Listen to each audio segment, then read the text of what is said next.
అధ్యక్ష, కొంచెం ప్రజలు ఏమనుకుంటారు అనేది కూడా కొంచెం ఇబ్బంది పడుతూ ఉన్నారు. మంత్రులు వారు మాట్లాడుతున్న తీరు చూసి ఒక మంత్రికి ఇంకో మంత్రికి సంబంధం లేకుండా యావరేజ్ అంటే ఏంది సార్? వాట్ ఈజ్ యావరేజ్ చెప్పండి ఒకసారి. యావరేజ్ అంటే రోజుకి 24 గంటలే ఉంటుంది అధ్యక్ష. వారు తెలుసుకోవాల్సిన విషయం, రోజుకి 24 గంటలు మాత్రమే ఉంటుంది. 24 గంటలు ఒక రోజు అంటారు ఎప్పుడైనా. రోజుకి 28 గంటలు 30 గంటలు ఉండదు. ఒకరోజు 12 గంటలు ఇచ్చి ఓ రోజు 30 గంటలు ఇస్తే యావరేజ్ 19 వస్తుంది. కానీ ఎన్ని గంటలు రోజుకి ఇస్తే యావరేజ్ 19 అవుతుందో చెప్పాలి లెక్కవారు.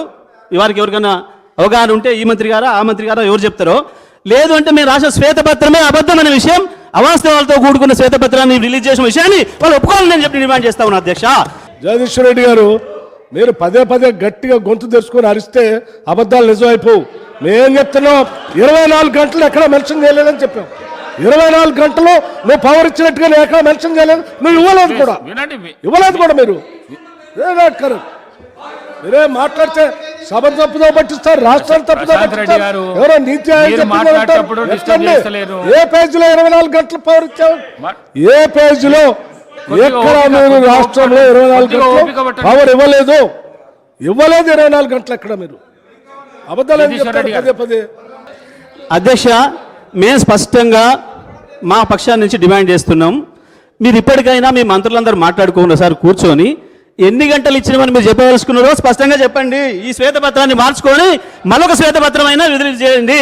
మీరు అందరు మంత్రులు మాట్లాడుకున్నాగా చేయండి. లేకపోతే ప్రజల ముందర పలసన అవుతారు.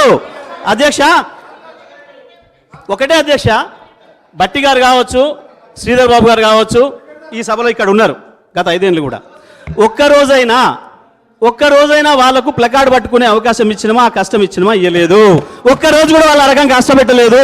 ఒక్కరోజైనా పోయి ఒక జొన్న కంకినో ఒక మొక్క కంకినో ఇంత వరి కంకులో తీసుకొచ్చుకొని కష్టపడి అక్కడ కూడా వాళ్ళకి రానియలేదు. మేము ఆ రకంగా ఇచ్చినాం కాబట్టే వీళ్ళు రాలేదు. రైతులకు ఒకవేళ 1 ఎకరం కాదు, ఒక మడి ఎండిపోయినా సరే రైతాంగం రోడ్డు మీకు వచ్చేవాళ్ళు. తప్పకుండా ఇవాళ సోషల్ మీడియా బ్రహ్మాండంగా యాక్టివ్గా ఉంది. ఏ పల్లెల్లో, ఏ మారుమూలల్లో, ఏ పొలాల్లో, ఏ అడవిలో చూసినా సోషల్ మీడియా స్పష్టంగా వాడుతున్నారు. ఆ రైతులే పెట్టుండే వాళ్ళు. Please subscribe to KTV Telugu channel.